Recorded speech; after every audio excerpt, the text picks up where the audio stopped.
This is the Daily Market Rundown live from the Tradelo trading floor. It's April the 14th. Some highlights from today's show. We have more tariff confusion. The US bond yields are volatile, but they're not that high.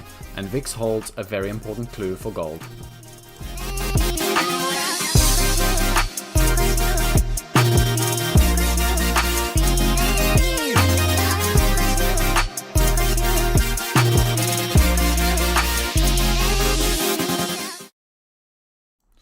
A good day, traders, and welcome. Happy Monday. Another fast-paced week expected. Of course, don't forget it is Easter week, so we do have very much a shortened week. It's going to be very much a case of getting Monday, Tuesday, Wednesday, Thursday, and then of course everyone's going to clock off for a well-deserved Easter break Friday, and of course into a long weekend, expecting Monday to also be quite quiet next week. So do just factor that in, because what that means is a lot of the work from the markets is perhaps going to come a little bit sooner, a little bit earlier this week, and then I do expect things are going to calm down perhaps post the ECB meeting on Thursday. Now, with that in mind, let's get across and talk about some of the key market news. There is a lot of confusion going on, and again, it's all around what's going on with the tariff situation in the US. Now, what we know to be true is, of course, over the weekend or late into Friday, there was a discussion about the tariffs. Ultimately, there were going to be some exemptions, okay? And I think the key takeaway was they were geared towards predominantly some of the tech names. So in terms of smartphones, in terms of computer hardware, this kind of sent a really positive spin on some of the weekend markets. And the idea was, well, look, if they can get exemptions, then all that's going to happen is key industries are going to lobby the government and they'll also get exemptions. So that was the general line of thinking, which is exemptions are on the table, and that was taken, of course, quite positively by the market. Now, the key is over the course of the weekend, of course, Lutnick came out, he pushed back against that. So Lutnick told us that there aren't any exemptions. We, of course, also then had Trump come out late yesterday and confirm it, saying there are no exemptions. We will, of course, take a softer stance on some industries, and this was this whole sort of industry-specific type tariffs that have been flagged for some time now, which is key industries that are important to the United States. We will, of course, give them a different tariff. We won't give them the same reciprocal tariff. Okay. Now, ultimately, what this does mean is we are going to find out some more information about these sort of industry-type specific tariffs over the course of today and this week, perhaps. And what it comes down to is very much the degree of exemption, or how close to exemption they ultimately are. And again, the way to think of this is we currently have China around the 125% tariff mark. Of course, on the lower end, we've got the 20%, which has got to do with the fentanyl. And so if you think of it a gauge, if you think of in terms of was Trump to announce, a separate industry-specific tariff around, 10%, for example. So he brings it in line with all other tariffs that are on, non-naughty countries. Effectively, that would mean that the effective rate of tariffs is very much towards the lower end of tariffs imposed on China. Okay, and this will be taken as a positive, because what it ultimately means is that any big company, any big industry that sort of is capable of lobbying the government will ultimately be able to get their products on a unique tariff, on an industry-specific tariff, and over time, what that means is the end tariff, or the marginal taxed tariff rate on China, is nowhere near the 125%, and in actual fact, it's substantially lower. Okay, and so that's the general thinking, which is if one industry can get some form of a special tariff, well, then technically every industry can get that tariff, and that's why the market will run on it.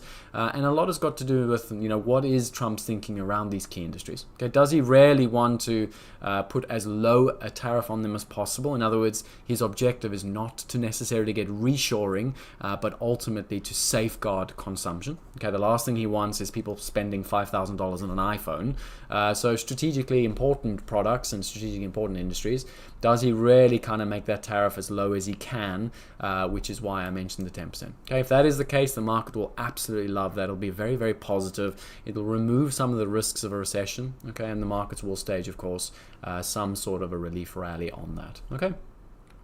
So that's the general thinking. Now, a couple of things we did this last week, and it's important to keep this exercise up, which is just looking at what are some of the key headline sort of news events that we can expect. Of course, we're still waiting for this idea of the US and China to talk.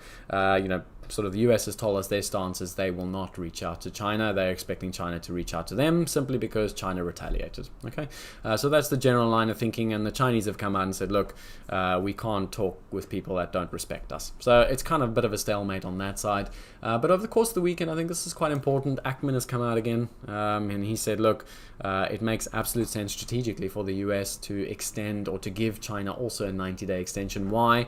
Well, because the thinking is that you can still impose or keep the same sort of threat of a high tariff on China, but what you can ultimately allow is some time for negotiations to happen. Okay, what this means is you bring back a degree of certainty to, in particular, US companies, but you give them a bit of time to ultimately start making key important decisions. Okay, so the thinking is you remove a bit of uncertainty, but you still keep the threat, and at a objective level, it doesn't hamper Trump's ultimate objective, which is to onshore some of the manufacturing that has been lost to China over the years. Okay, so that's his general line of thinking. Now, again, I wouldn't push back against this. I think this is a very, very likely outcome we're going to see this week. I think we just get that blanket extension on China. It allows a little bit of time just for the uncertainty to be removed. It will, of course, also calm down the bonds. Okay, and we'll talk a lot about bonds in a minute because that is ultimately going to determine when this extension comes, if it comes or if it doesn't come. Okay.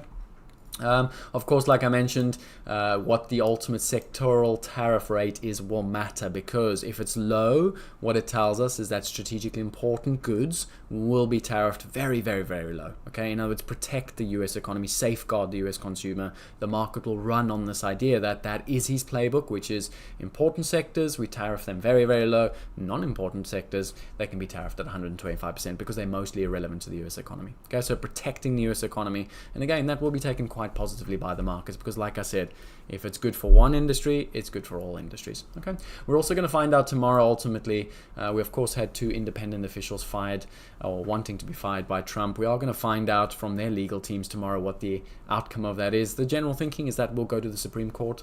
So again, probably not going to find out much about how much authority has Trump in terms of firing independent officials until perhaps Q3 later this year, when we get some sort of answers from the Supreme Court. But keep an eye on that, because that could be something of interest. And then finally, this is going to be sort of the key sort of for the rest of today's session, which is 10-year yields at 480, or sorry, 10-year yields currently at around 450, not problematic. Yes, they're volatile, but they're not problematic. Okay, and I don't say that just as my opinion. I say it as, look at how the equity markets have responded with that spike in yields last week. Okay, S&P was up 5%, yields were up 50 basis points. The point is that equities are not yet sensitive to it, and what we're seeing in the bond yields right now is not panic stations. Okay, so there is that 50 basis point move. As you can see, we were trading down at 390 at the start of last week, and of course we closed the week at 450. So 60 basis points higher in the 10-year, and we can see that curve massively steepened up the page. Now, the steepener is not something to scoff at. If you've ever looked at recessions and you've looked back at recession playbooks, what you'll know is when the curve steepens out, that is inducing the recession. In other words, the faster the steepens, the more likely and the quicker that recession's coming. Okay, if you're in any doubt as to whether or not we're going into a recession, I can tell you right now that this is a fantastic indicator of recession, and it's pointing absolutely to the fact that we are going into recession this year. Okay, the more this steepens, like I said, of course that brings and induces the recession, and it's the speed at which it steepens. Now, why is it a good recession indicator? Well, it's quite simple. If you think about ultimately what's happening in the US economy now, we are seeing a little bit of uncertainty. We're seeing a little bit of weakening in consumption. We see the consumer being weak. At the same time, what do we see rates doing? Well, they're tightening. In other words, you've got a more restrictive monetary policy stance from the Fed because they're keeping rates higher. The back end of the curve yields are rising, and so that creates even tighter financial conditions at a time when the market needs looser financial conditions. Okay, and that's the effect of the steepener. It ultimately creates tighter financial conditionings at a time when you need looser financial conditions. Okay, that's what causes the recession. So this is it. This is now as close as you are going to get to a recession playbook. So long as that curve keeps steepening, if we don't see flattening over the course of the next couple of weeks, the probability that recession is just going to move its way up towards 100%. Okay, I do expect, of course, the steepener to continue so long as the uncertainty continues, which means the probability of recession is likely to continue in the very near term. Okay, and then most importantly, if those yields do get higher, Okay, that tightening is increasing, and that's ultimately increasing the odds of a recession. And that's why the yields now become very, very important. But like I said, at 450, they're not a problem. Okay, at 480, they start to become very problematic. At 5%, it's game off. Okay, once you get above 5% yields, you can all but bet we are going to go into recession, and it's just a matter of timing. So keep a very, very close eye on these bonds. Now, what makes me a little bit sort of hesitant to say, it's not the end of the world and bonds could very easily calm down from here, is when we just zoom out, okay, and we look at ultimately what the bonds have done for the last 2 years. Okay, there is your last 2 years. What have bonds done? Absolutely squat diddly do nothing. Okay, more importantly, go look at what the bonds did post-election. It's this little line here. Okay, you can see 10-year bonds rallied from 420 all the way to 475, and guess what?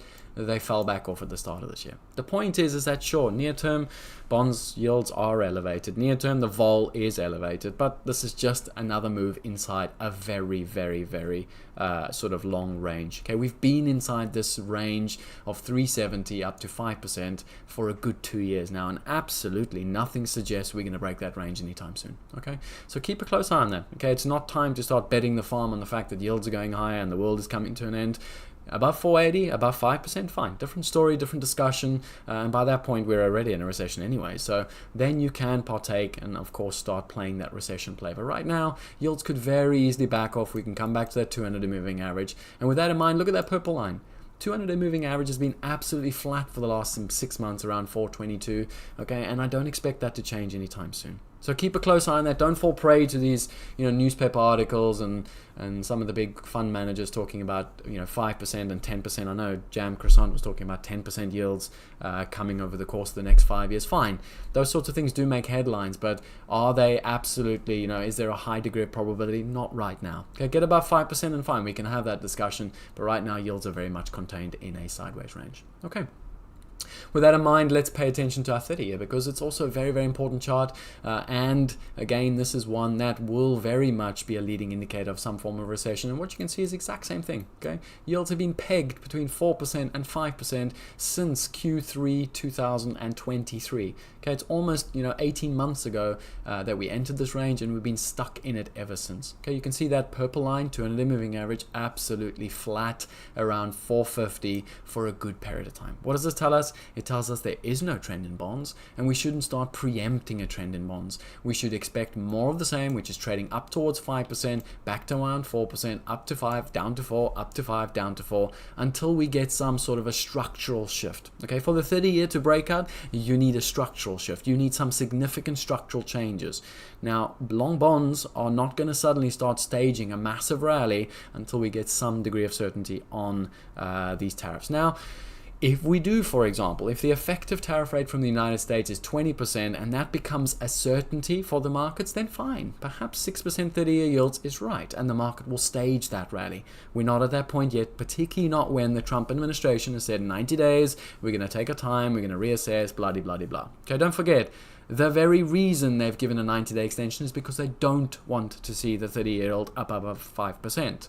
Okay, so factor that in. If their whole objective is to make sure these yields come down and not up, they're not exactly going to be doing things to make the yield go up. They're going to do the opposite, which is something to make the yields go down. Okay, very, very important to stress that because sometimes as traders, we think we're very, very smart, and sometimes we forget that the person calling the shots here is ultimately the president, and the president doesn't want higher yields. He wants lower yields. Okay, so there's no point in betting for higher yields when the president wants lower yields. Bet for lower yields. Okay, and I think that's the key takeaway from the stream. Now, with that in mind, if we are going to get lower yields and we are going to get a little bit of a clamp down in the vol, in the move index, keep a close eye on the dollar. Okay, I do suspect the dollar's a bit overbought here in the near term, particularly against the euro. Okay, as you can see in the euro, exact same chart, exact same logic. We've got all those moving averages. We effectively sat inside this sideways range for almost 2.5 years. We punched above it last week. We are in very overbought territory. Euro's up 10% this year against the euro. Don't be surprised to see a little bit of near-term sort of reprieve, a little bit of a retest of that 112.50 breakout. I do expect that gets tested this week. So you have got around 100 to 200 pips of downside that I expect should start today. Why today? Well, because if you look across the screen, we can see a little bit more of a bid into the 10-year, and that suggests that that little bit of concern, that little bit of jitteriness over the course of last week, it's subsiding slightly. So don't be surprised to see a little bit of profit taking come back into that dollar space, particularly against the likes of the euro. Now, with that in mind, there is a fantastic chart pawn for you. Absolutely love this chart. And it's all to do with the VIX and gold. Okay. Now, this is not a correlation that you'll see very often because we don't really shift volatility regimes very often. Okay, so the way to think about this is when you're in a high vol regime or a risk off theme. In other words, there's a general concern or uncertain environment. Typically, flows are going to move in towards the likes of the dollar. They're going to move into the likes of the US bonds. They're going to move into the likes of gold. Now, what you can see is the low effectively made in gold back in Q3 last year. Okay, keep in mind that was when we moved into some sort of a recession type play. Okay, so this was this moment here. That was when there was real concern about a recession in the US, and you can see that staged a very good gold rally. Okay, the VIX then backed off, the regime shifted, and all of a sudden gold entered a sideways pattern. Again, at the start of this year, we started to see concerns around the tariff. The vol effectively entered a new regime, and ultimately gold rallied with it. Okay, so gold is very, very highly correlated now with the VIX regime. What is a VIX regime? It's effectively just what think of it as the average level of uncertainty. Okay, and this regime shifts. This is why I'm using a 20-day average. So this green line is not the actual VIX number. It's a 20-day average of it. Now you can zoom this out a little bit further. You can probably go out to 50-day moving average. I wouldn't go further than that. But what you're going to ultimately see is changes in the vol regime. Okay, just think of it as a different environment in which the market is trading. Now, when we're in a high vol regime, a high uncertain environment, gold will act as a very good buy, a very good safe haven against, of course, some of the risk off. Okay, and that's what we're plotting here, which is we're plotting this vol regime against the gold and just having a look and observing that correlation. Okay, now what does this mean? Well, should we continue to get a little bit more favorable news in terms of what's going on in the tariff situation, I expect the vol regime just to consolidate a little bit. Okay, I don't think we're going to go back down below 20, but I think sort of the era of 60 plus type vol, I think we're probably not going to get up there anytime soon. I think you'd probably need the catalyst like yields above 5% or further escalation in China, which I don't think is going to come anytime soon. Okay, I think we're now at a turning point in this whole tariff situation where things get better, not worse, which means our regime calms down and we enter a bit of a sideways range. And I do suspect that's going to put gold under a little bit of a sideways range in the absolute near term. Okay, so keep a close eye on that. If you see VIX compress over the course of this week, you start to see that VIX move its way back down towards 25s, 26s. Don't be surprised to see just a little bit of profit taking in the gold market. Okay, that's then, of course, a wrap for our topics today. In terms of data front this week, it's a bit of a quieter week. Of course, we do have the Easter break. We've got ECB on Thursday, which will be interesting. Okay, it's going to be interesting to see what they do because they are the first central bank to come out with a decision at a time when volatility is extremely high. So there'll be a lot of things to listen out for. We'll, of course, talk about those as we get into that meeting. Then, of course, we do have some CPI data out from the UK tomorrow, which, again, will be very good to trade simply because there's a lean now. There's this idea that the BOE could be ready to cut a little bit more aggressively at every other meeting. And should that inflation print miss because of some of the recessionary fears going on, fine. That pound is very overbought in the near term. Like I said, dollar should find a bit of a foot this week. So don't be surprised to see the pound down 100, 200 ticks tomorrow on a miss on the inflation print. So definitely one to watch. And then, of course, we do have retail sales on Wednesday, which will be very, very, very important to trade. Why? Well, because if the consumers tapped out, if the consumers, absolutely shitting themselves, that's the first place you're going to see it. You're going to see it in the retail sales. Okay. Like I said last week, all data points are now important because we effectively need to see the implications of these tariffs on the consumer, on the US economy. And if uncertainty is at record highs, the thinking is we should see some significant slowdown in US data. Okay. With that in mind, of course, the Discord channel is there for you. Make sure you add your questions there and we can hopefully respond to those. Otherwise, as always, good luck out there. Manage that risk. Go make some money.